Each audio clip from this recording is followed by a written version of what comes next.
പവിത്രത്തിന്റെ ഇനി വരാൻ പോകുന്ന ഒരു അടിപൊളി അപ്കമിങ് എപ്പിസോഡ് റിവ്യൂ ആണ് പറയുന്നത്. അങ്ങനെ സ്വന്തം അച്ഛന്റെ ജീവൻ രക്ഷിക്കാൻ വേണ്ടിയിട്ട് വേദക്ക് വിക്രത്തിന്റെ മുന്നിൽ തല കുനിക്കേണ്ടി വരികയാണ്.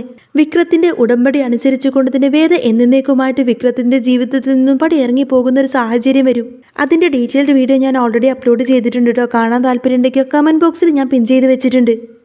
അങ്ങനെ വേദ വിക്രത്തിന്റെ ജീവിതത്തിൽ നിന്ന് പടിയിറങ്ങി പോയത് കൊണ്ട് തന്നെ കമലമ്മക്കത് വല്ലാത്ത സങ്കടമായിരിക്കും. വേദ ഇല്ലാത്തത് കൊണ്ട് തന്നെ തൻ്റെ മകൻ്റെ ജീവിതം ഒരിക്കലും ഒറ്റപ്പെട്ടു പോകരുത് എന്നൊക്കെ ചിന്തിച്ചുകൊണ്ട് തന്നെ വിക്രത്തിനെ കൊണ്ട് മറ്റൊരു കല്യാണം കഴിപ്പിക്കണം എന്നൊക്കെ തീരുമാനിക്കാണ് കമലമ്മ. വിക്രം മറ്റുള്ളവരെ പോലെ തന്നെ സന്തോഷകരമായിട്ടൊരു കുടുംബജീവിതം മുന്നോട്ട് കൊണ്ടുപോകണമെന്ന് കമലമ്മയുടെ വലിയൊരു ആഗ്രഹമായിരിക്കും. വിക്രത്തിനെ ഒരുപാടധികം സ്നേഹിക്കുന്ന പെണ്ണാണല്ലോ രാധ. അപ്പോൾ വിക്രം പോലും അറിയാതെ കള്ളം പറഞ്ഞുകൊണ്ട് തന്നെ വിക്രത്തിനെ കൊണ്ട് രാധയുടെ വീട്ടിലേക്ക് കൊണ്ടുപോകുന്നുണ്ട് കേട്ടോ കമലമ്മ. എന്നാൽ ഇവർ രണ്ടുപേരും വീട്ടിലേക്ക് കയറി ചെല്ലുന്ന സമയത്ത് തന്നെ രാധയുടെ അമ്മക്ക് അത് ഒട്ടും തന്നെ ഇഷ്ടപ്പെടുന്നില്ല എന്ന് മാത്രമല്ല രണ്ടുപേരെയും ഒത്തിരിയധികം അപമാനിച്ചതിന് ശേഷമായിരിക്കട്ടോ ആ വീട്ടിൽ നിന്നും ഇറക്കി വിടുന്നത്. അന്നേരം വിക്രം പറഞ്ഞിട്ട് അമ്മേ, ഞാൻ അപ്പോഴേ അമ്മയോട് പറഞ്ഞതില്ലേ, വെറുതെ എന്തിനാ അമ്മ ഇങ്ങനെ ആവശ്യമില്ലാത്ത കാര്യത്തിനൊക്കെ നിൽക്കുന്നത്? എനിക്കല്ലെങ്കിലും ഈ കല്യാണത്തിനോടൊന്നും വലിയ താല്പര്യമൊന്നുമില്ല. ഇനി ഏതായാലും ഈ ഒരു കാര്യത്തിന് അമ്മ എന്നെ നിർബന്ധിക്കരുത് എന്നൊക്കെ പറഞ്ഞുകൊണ്ട് തന്നെ വിക്രം അവിടെ നിന്നും പോവും.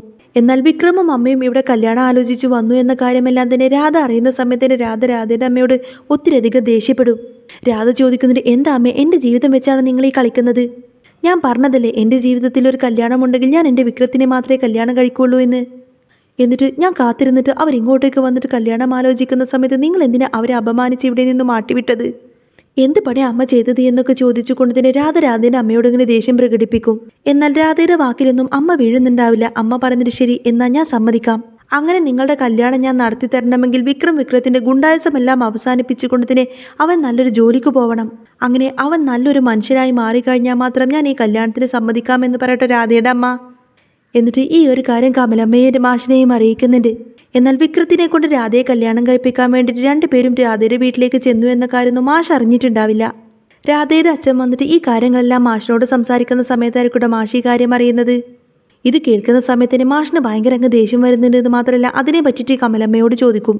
മാഷ് ചോദിക്കുന്നത്, കമലെ, നീ എന്തിനാ ഗുണ്ടയ്ക്ക് വേണ്ടിയിട്ട് ഇങ്ങനെയൊക്കെ ചെയ്യുന്നത്? അപ്പോൾ കമലമ്മ ചോദിക്കുന്നത്, എന്താ മാഷെ നിങ്ങളും കൂടി ഇങ്ങനെയൊക്കെ പറയുന്നത്? അവൻ നമ്മുടെ മോനല്ലേ. അവൻ ഈ വഴി തിരിഞ്ഞു പോകുന്നത് കാണുന്ന സമയത്തിന് നമുക്ക് തന്നെ സങ്കടമുണ്ടാവില്ലേ? അപ്പം മാഷ് പറഞ്ഞിട്ട് എനിക്കൊരു സങ്കടവുമില്ല, അതുകൊണ്ട് തന്നെ നീയും സങ്കടപ്പെടണ്ട. അല്ലെങ്കിൽ ഞാൻ എന്തിനാ സങ്കടപ്പെടുന്നത്? നല്ല പ്രായത്തിൽ പഠിക്കാൻ വേണ്ടിയിട്ട് പഠിക്കാത്ത ഗുണ്ടായസം കാണിച്ച് നടന്നിട്ടില്ലേ അവൻ ഈ സ്ഥിതിയിലായത്? ആരുടെയെങ്കിലും കൈകൊണ്ട് തീരാനുള്ളതാണ് അവൻ്റെ ജീവിതം. അതിലേക്ക് ഇപ്പം ഇനി മറ്റൊരു പെൺകുട്ടിയെ കൂടി വലിച്ചഴിക്കേണ്ട വല്ല കാര്യമുണ്ടോ? ഞാൻ ഏതായാലും അഭിപ്രായം പറയുന്നില്ല. ഇനി ഏതായാലും നിന്റെ തീരുമാനമാണ് എല്ലാം എന്നൊക്കെ പറഞ്ഞുകൊണ്ട് തന്നെ എല്ലാ കാര്യങ്ങളും കമലമ്മക്ക് വിട്ടുകൊടുത്തുകൊണ്ട് തന്നെ മാഷ് അവിടെ നിന്ന് എഴുന്നേറ്റ് പോവും. എന്നാൽ വിക്രം തിരിച്ച് വീട്ടിലേക്ക് എത്തിയതിന് ശേഷം കമലമ്മ വീണ്ടും അതിൻ്റെ പുറകെ തന്നെ ആയിരിക്കട്ടോ രാധയുടെ അച്ഛൻ ഇവിടെ വന്ന് പറഞ്ഞ കാര്യങ്ങളെല്ലാം തന്നെ കമലമ്മ വിക്രത്തിനോട് പറയും. മോനെ, നീ ഇനി മുതൽ ഈ ഗുണ്ടാപ്പണിയൊക്കെ വിട്ടിട്ട് നല്ലൊരു ജോലിക്ക് പോകണം. സ്വന്തമായിട്ട് അധ്വാനിച്ച് കാശുണ്ടാക്കാൻ നോക്കണം. എങ്കിലേ അവർ രാധയെ നിനക്ക് കല്യാണം കഴിച്ച് തരുള്ളൂ എന്നാ പറയുന്നത് എന്ന് പറയും. അപ്പോൾ വിക്രം പറഞ്ഞിട്ട് അല്ലെങ്കിലും എനിക്കത്ര നിർബന്ധമൊന്നുമില്ല അവളെ കല്യാണം കഴിക്കണമെന്നൊന്നും. എന്തിനമ്മ എന്നെ കല്യാണത്തിന് ഇങ്ങനെ നിർബന്ധിക്കുന്നത്? എനിക്കതിനൊട്ടും താല്പര്യമില്ല എന്ന് ഞാൻ പറഞ്ഞതല്ലേ. എന്നിട്ട് വീണ്ടും അമ്മ ഇങ്ങനെ വന്നിട്ട് കല്യാണം എന്നൊക്കെ പറഞ്ഞ് എൻ്റെ സമാധാനം ഇങ്ങനെ കളയരുത്. എന്നാൽ വിക്രത്തിന്റെ വാക്ക് കേൾക്കുന്ന സമയത്തിന് കമലമ്മക്ക് വല്ലാതെ അങ്ങ് ദേഷ്യം വരും. കമലമ്മ ചോദിക്കുന്നതിന്, എന്താടാ അപ്പോൾ നിനക്ക് എൻ്റെ വാക്കിന് യാതൊരു വിലയില്ലാലേ? ഇത്ര നേരം ഞാൻ പറഞ്ഞ കാര്യങ്ങളൊന്നും നിന്റെ തലയിൽ കയറിയില്ലേ? എനിക്ക് എൻ്റെ കണ്ണടയുന്നതിന് മുൻപേ തന്നെ നീ കല്യാണം കഴിച്ചിട്ട് കുട്ടികളുമായിട്ട് സന്തോഷത്തോടെ ജീവിക്കുന്നത് എനിക്ക് കാണണം. നിന്റെ ഇഷ്ടത്തിന് നിനക്ക് പറ്റിയൊരു പെൺകുട്ടി തന്നെയാണ് രാധ. രാധക്ക് നിന്നെ ജീവനോളം ഇഷ്ടമാണ്. അവൾ നിന്നെ എത്രമാത്രം സ്നേഹിക്കുന്നുണ്ട് എന്ന കാര്യം നിനക്കും അറിയാവുന്നതല്ലേ. അതുകൊണ്ട് നീ എന്തായാലും അവളെ കല്യാണം കഴിക്കണമെന്നിങ്ങനെ കമലമ്മ പറയുന്ന സമയത്തിന് വിക്രം പറഞ്ഞിട്ട് ഇല്ലമ്മേ, അതൊരിക്കലും നടക്കാൻ പോകുന്നില്ല. എൻ്റെ ജീവിതത്തിലേക്ക് ഇനി ഏതായാലും മറ്റൊരു പെണ്ണ് വരാൻ പോകുന്നില്ല എന്നങ്ങനെ വിക്രം കടുപ്പിച്ച് പറയുന്ന സമയത്തന്നെ ഇതെല്ലാം കേട്ടുകൊണ്ട് നിൽക്കുമായിരിക്കട്ടെ മാഷും നന്ദിനിയും കമലമ്മയൊക്കെ. ഇവരുടെ സംസാരം കേട്ടുകൊണ്ട് തന്നെ ശ്രീജ പറഞ്ഞിട്ട് അമ്മ വെറുതെ അവനെ ഈ കാര്യത്തിന് നിർബന്ധിക്കണ്ട. കുറച്ചും കൂടെ അവൻ സാവകാശം കൊടുത്തു കഴിഞ്ഞാൽ അവൻ സമ്മതിക്കുമെന്നാണ് എനിക്ക് തോന്നുന്നത്. അപ്പോൾ കമലമ്മ പറഞ്ഞിട്ട് വേണ്ട, ഇനി ഒന്നും ആരും പറയണ്ട. അവൻ സമ്മതിക്കുമെന്നൊന്നും എനിക്ക് തോന്നുന്നില്ല. അവൻ ഈ കാര്യത്തിന് സമ്മതിക്കുന്നതുവരെ ഞാൻ ഏതായാലും ഈ മുറിയിൽ നിന്ന് പുറത്തേക്ക് പോരുന്നില്ല. ഞാൻ ഇവിടെ തന്നെ നിൽക്കുമെന്നൊക്കെ പറഞ്ഞ് റൂമിൽ കയറിയിട്ട് വാതിലങ്ങ് കൊട്ടിയടക്കാട്ടെ കമലമ്മ.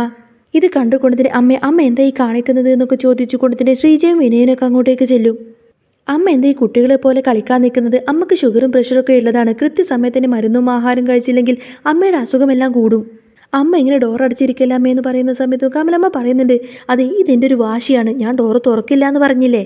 അവൻ്റെ തീരുമാനത്തിൽ എന്തെങ്കിലും ഒരു മാറ്റമുണ്ടെങ്കിൽ എന്നോട് പറഞ്ഞാൽ മതി. എന്നിട്ട് ഞാൻ ഈ വാതിൽ തുറക്കൂ എന്ന് പറഞ്ഞ് ദേഷ്യം പിടിച്ച് നിൽക്കുമായിരിക്കട്ടെ കമലമ്മ. ഇതും കണ്ടുകൊണ്ട് നിൽക്കുന്ന സമയത്തിന് മാഷ് പോയിട്ട് ഡോർ ഇങ്ങനെ കൊട്ടി വിളിക്കുന്നുണ്ട്, കമലെ മര്യാദക്ക് വാതിൽ തുറക്ക്, അല്ലെങ്കിലും അവൻ ഓരോന്നും ചെയ്യുന്നതിന് നീ എന്തിനാണ് ഇങ്ങനെ ദേഷ്യം പിടിച്ചിട്ട് വാതിലൊക്കെ കൊട്ടി അടക്കുന്നത്? നീ എന്തൊക്കെ ഈ പിള്ളേരെ പോലെ കാണിക്കുന്നത്? നീ എന്ത് വാതിൽ തുറക്ക് കമലെ. എന്നാൽ മാഷ് പറഞ്ഞിട്ട് പോലും കമലമ്മ ഡോർ തുറക്കുന്നുണ്ടാവില്ല. കമലമ്മ സങ്കടപ്പെട്ട് ഇങ്ങനെ കരഞ്ഞുകൊണ്ടിരിക്കുകയാണ്. ഇതെല്ലാം കണ്ടുകൊണ്ട് തന്നെ വിക്രം ഒന്നും മിണ്ടാത്ത റൂമിലേക്ക് പോകും. എന്നാൽ കുറേ നേരമായിട്ട് കമലമ്മ ഡോറൊന്നും തുറക്കുന്നില്ല, ഭക്ഷണവും മരുന്നൊന്നും കഴിച്ചിട്ടുമില്ല. എന്നിട്ട് ടെൻഷനോട് കൂടി തന്നെ എല്ലാവരും ചെന്നിട്ട് കമലമ്മ ഇങ്ങനെ ഡോറ് കൊട്ടി വിളിക്കും. കുറേ നേരമായിട്ട് കമലമ്മയുടെ അനക്കമൊന്നും കേൾക്കുന്നില്ല. കുറേ നേരം വിളിച്ചിട്ടും യാതൊരു സൗണ്ടും കേൾക്കാത്തത് കൊണ്ട് തന്നെ പിന്നീട് അങ്ങനെ ഡോറ് തുറക്കാത്തതുകൊണ്ട് ഡോർ അങ്ങ് ചവിട്ടിപ്പൊളിക്കുകയാണ്. എന്നാൽ കമലമ്മ കുറേ നേരമായിട്ട് ഭക്ഷണവും വെള്ളവും അതുപോലെ മരുന്നൊന്നും കഴിക്കാത്തത് കൊണ്ട് തന്നെ അബോധാവസ്ഥയിൽ ഇങ്ങനെ ബോധം കെട്ട് കിടക്കുമായിരിക്കും. ഈ ഒരു കാഴ്ച കണ്ടിട്ട് എല്ലാവർക്കും വല്ലാതെ അങ്ങ് ഷോക്കാവുന്നിട്ട് ശ്രീജയും നന്ദിനിയൊക്കെ കരയാൻ തുടങ്ങിയിട്ടുണ്ടാവും. എന്നിട്ട് പെട്ടെന്ന് തന്നെ കമലമ്മയെ പിടിച്ചിട്ട് ഹോസ്പിറ്റലിലേക്ക് എത്തിക്കുന്നുണ്ട്. BP എല്ലാം കുറഞ്ഞിട്ട് വല്ലാത്തൊരു ക്രിട്ടിക്കൽ കണ്ടീഷനിൽ എത്തിയിട്ടുണ്ടാവട്ടെ കമലമ്മ. എന്നിട്ട് ഡോക്ടർ ചെക്കപ്പ് ചെയ്തതിന് ശേഷം പറഞ്ഞിട്ട് ഞങ്ങളെല്ലാവരും പരമാവധി ശ്രമിക്കുന്നുണ്ട്, ബാക്കി എല്ലാ കാര്യങ്ങളും ഇനി ഈശ്വരൻ്റെ കയ്യിലാണ്, ഞങ്ങളുടെ പരമാവധി ഞങ്ങൾ ശ്രമിക്കാമെന്നൊക്കെ പറഞ്ഞു കൊടുത്തിട്ട് ഡോക്ടർ അകത്തേക്ക് ചെല്ലുകയാണ്. എന്നാൽ ഈ സമയത്ത് എല്ലാവരും കുറ്റപ്പെടുത്തുന്നത് വിക്രത്തിനെ തന്നെയായിരിക്കും. എന്തിനാണ് നീ അമ്മയോട് ഇങ്ങനെയൊക്കെ വാശി കാണിക്കുന്നത്? അമ്മയുടെ ഏറ്റവും വലിയൊരു ആഗ്രഹമായിരുന്നില്ലേ അത്? അമ്മയ്ക്ക് വേണ്ടിയിട്ട് നിനക്കതൊന്ന് സാധിച്ചു കൊടുത്താലെന്താ? ഇത്രമാത്രം ദേഷ്യം പിടിച്ച് നിന്നതുകൊണ്ടല്ലേ അമ്മയ്ക്ക് ഇങ്ങനൊരു അവസ്ഥ വന്നത്? നീ കാരണം മാത്രമാണ് അമ്മ ഇന്ന് ഈ അവസ്ഥയിൽ കിടക്കുന്നത് എന്നൊക്കെ പറഞ്ഞുകൊണ്ട് തന്നെ എല്ലാവരും വിക്രത്തിനെ ഇങ്ങനെ കുറ്റപ്പെടുത്തി സംസാരിക്കും. ശ്രീജ പോലും വിക്രത്തിനെ ഇങ്ങനെ കുറ്റപ്പെടുത്തി സംസാരിക്കുന്നത് കേട്ടിട്ട് വിക്രത്തിന് ഒട്ടും തന്നെ സഹിക്കാൻ കഴിയുന്നില്ല കേട്ടോ. ശ്രീജ പറയുന്നുണ്ട്, അമ്മയ്ക്ക് ഈ സാഹചര്യത്തിൽ എന്താണ് വേണ്ടത് നിനക്കറിയാവുന്നതല്ലേ വിക്രം? അപ്പോൾ എന്ത് കാര്യമാണെങ്കിലും അമ്മയ്ക്ക് വേണ്ടിയിട്ട് നീ അങ്ങ് സമ്മതിച്ചു കൊടുത്തേക്ക്. അമ്മയുടെ ജീവിതം വെച്ച് നീ കളിക്കലേ എന്നൊക്കെ പറഞ്ഞുകൊണ്ട് തന്നെ വിക്രത്തിനോട് ഇങ്ങനെ ദേഷ്യപ്പെട്ട് സംസാരിക്കരുക്കൂടെ ശ്രീജ. ഇതൊക്കെ കേട്ടിട്ട് ഒട്ടും സഹിക്കാൻ കഴിയുന്നില്ല വിക്രത്തിന്. വിക്രത്തിൻ്റെ മനസ്സിലാണെങ്കിൽ ഒട്ടും തന്നെ ഇഷ്ടമില്ലട്ടോ രാധയോട്. വേദയോടുള്ള ആ ഒരു പ്രണയം മാത്രമായിരിക്കും വിക്രത്തിൻ്റെ മനസ്സിലുള്ളത്. എന്നാൽ താൻ കാരണം വേദയുടെ ജീവിതം ഒരിക്കലും നശിച്ചു പോവണ്ടല്ലോ എന്നൊക്കെ ചിന്തിച്ച് വേദയുടെ നല്ലതിന് വേണ്ടി തന്നെയായിരിക്കും വേദനെ വീട്ടിലേക്ക് പറഞ്ഞു വിട്ടതും. വേദനയല്ലാതെ മറ്റൊരു പെൺകുട്ടിയെ ആ മനസ്സിൽ പ്രതിഷ്ഠിക്കാൻ പോലും വിക്രത്തിനാവില്ല. എന്നാൽ വിക്രത്തിന്റെ മനസ്സിൽ വേദയാണ് എന്ന കാര്യം സ്വന്തം അമ്മയോട് തുറന്നു പറയാൻ പോലും വിക്രത്തിന്റെ ഈഗോ സമ്മതിക്കൊന്നുണ്ടാവില്ല. കുറേയധികം ഇവർ പുറത്തിങ്ങനെ വെയിറ്റ് ചെയ്യുന്ന സമയത്തായിരിക്കും ഡോക്ടർ പുറത്തേക്ക് വരുന്നത്. എന്നിട്ട് പറഞ്ഞിട്ട് പേഷ്യൻ്റ് ഇപ്പോൾ ബോധം വന്നിട്ടുണ്ട്, അധികം സ്ട്രെസ്സുള്ള കാര്യങ്ങളൊന്നും സംസാരിക്കണ്ട, ആളെ ഹാപ്പി ആവുന്ന രീതിയിലൊക്കെ സംസാരിച്ചാൽ മതി, ഏതായാലും ബാക്കിയെല്ലാം നിങ്ങളുടെ കയ്യിലാണെന്നൊക്കെ പറഞ്ഞിട്ട് കയറി കാണാൻ പറയും. എന്തോ മനസ്സിൽ വെച്ചിട്ട് ആള് ഭയങ്കര സങ്കടത്തിലാണ്. ഇപ്പോൾ വിക്രത്തിനെ അന്വേഷിക്കുന്നുണ്ട്, ആരാണ് വിക്രം എന്നൊക്കെ ചോദിക്കും. ദേ ഇവനാന്ന് പറയുന്ന സമയത്ത് തന്നെ ഡോക്ടർ പറയുന്നുണ്ട്, എന്നാൽ പിന്നെ അമ്മയെ കയറി കണ്ടോളൂ, അമ്മയുടെ ആവശ്യം എന്താണെങ്കിൽ അതങ്ങ് നടത്തി കൊടുത്തേക്ക്, വെറുതെ പാവം വയ്യാത്ത അമ്മ എങ്ങനെ ഇട്ട് കഷ്ടപ്പെടുത്തലേന്നും പറഞ്ഞുകൊണ്ടായിരിക്കും ഡോക്ടർ അകത്തേക്ക് പോകുന്നത്. അകത്തേക്ക് കയറി ചെല്ലുന്ന സമയത്തും സിസ്റ്റേഴ്സൊക്കെ വിക്രത്തിനോട് പറഞ്ഞിട്ട് ഈ സമയത്ത് ഒരുപാട് ടെൻഷൻ അടിപ്പിക്കാൻ പാടില്ല, അമ്മയെ വിഷമിപ്പിക്കരുത് എന്നൊക്കെ പറഞ്ഞുകൊണ്ടായിരിക്കും വിക്രത്തിനെ അകത്തേക്ക് കടത്തി വിടുന്നത്. വിക്രത്തിൻ്റെ കൂടെ തന്നെ മാഷും പുറകെ പോകുന്നുണ്ടായിരിക്കും. എന്നാൽ അവിടെ ചെന്ന് കഴിയുമ്പോൾ അമ്മയുടെ കിടപ്പെല്ലാം കാണുന്ന സമയത്തിന് വിക്രത്തിനും മാഷിനും ഭയങ്കര അങ്ങ് സങ്കടമായിരിക്കും. വീണ്ടും ആ ICUയിൽ വെച്ച് കമലമ്മ വിക്രത്തിനെ കാണുന്ന സമയത്തും പറയുന്നത് ഒരേ ഒരു വാക്കായിരിക്കും, വിക്രം ഞാൻ പറയുന്നത് നീ അങ്ങ് സമ്മതിക്കടാ, അമ്മയുടെ ജീവന് എന്ത് ആപത്ത് പറ്റിയാലും യാതൊരു പ്രശ്നവുമില്ല, പക്ഷേ എൻ്റെ മകൻ്റെ ജീവിതം നന്നായിട്ട് പോകണമെന്നാണ് ഈ അമ്മ ആഗ്രഹിക്കുന്നത്, അതുകൊണ്ട് നീ രാധയുമായിട്ടുള്ള കല്യാണത്തിന് അങ്ങ് സമ്മതിക്കണമെന്ന് പറയാട്ടോ കമലമ്മ. എന്നാൽ കമലമ്മയുടെ ആ ഒരു സങ്കടം കണ്ടുകൊണ്ട് തന്നെ മാഷും അതിനിങ്ങനെ വിക്രത്തിനെ നിർബന്ധിക്കുന്ന സമയത്തായിരിക്കട്ടോ വിക്രത്തിൻ്റെ മനസ്സിലുള്ള കാര്യങ്ങളെല്ലാം തന്നെ കമലമ്മയോട് അങ്ങ് തുറന്നു പറയുന്നത്. വിക്രം ഇന്നേ വരെ ഒരു പെണ്ണിനെയും സ്നേഹിച്ചിട്ടില്ലെങ്കിൽ പോലും വേദ തൻ്റെ ജീവിതത്തിലേക്ക് കടന്നു വന്നതിന് ശേഷം അറിയാതെയാണെങ്കിൽ വിക്രം ഒരുപാടധികം വേദയെ സ്നേഹിക്കുന്നുണ്ട്. വേദയല്ലാതെ ഇനി തൻ്റെ മനസ്സിൽ ഒരു പെണ്ണും ഉണ്ടാവില്ല, തൻ്റെ ജീവിതത്തിൽ വേദക്കല്ലാതെ ഇനി മറ്റാർക്കും സ്ഥാനമുണ്ടാവില്ല.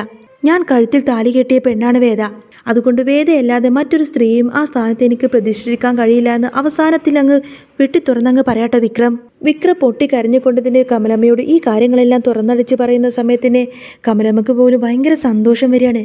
കാരണം തൻ്റെ മകൻ ജീവന് തുല്യം വേദയെ സ്നേഹിക്കുന്നുണ്ടല്ലോ എന്നൊക്കെ ചിന്തിച്ചുകൊണ്ട് തന്നെ മാഷിനും കമലമ്മക്കും ഭയങ്കര സന്തോഷമായിരിക്കും. പിന്നീട് അങ്ങനെ ഒരുപാട് എപ്പിസോഡുകൾക്ക് ശേഷമായിരിക്കട്ടോ വിക്രം തൻ്റെ മനസ്സിലുള്ള കാര്യങ്ങളെല്ലാം തന്നെ വേദയെ അറിയിക്കുന്നത്. അപ്പോൾ ഇതിൻ്റെ തുടർന്നുള്ള വീഡിയോസൊക്കെ ഞാൻ ഈ ഒരു ചാനലിൽ അപ്ലോഡ് ചെയ്യുന്നതായിരിക്കും കേട്ടോ.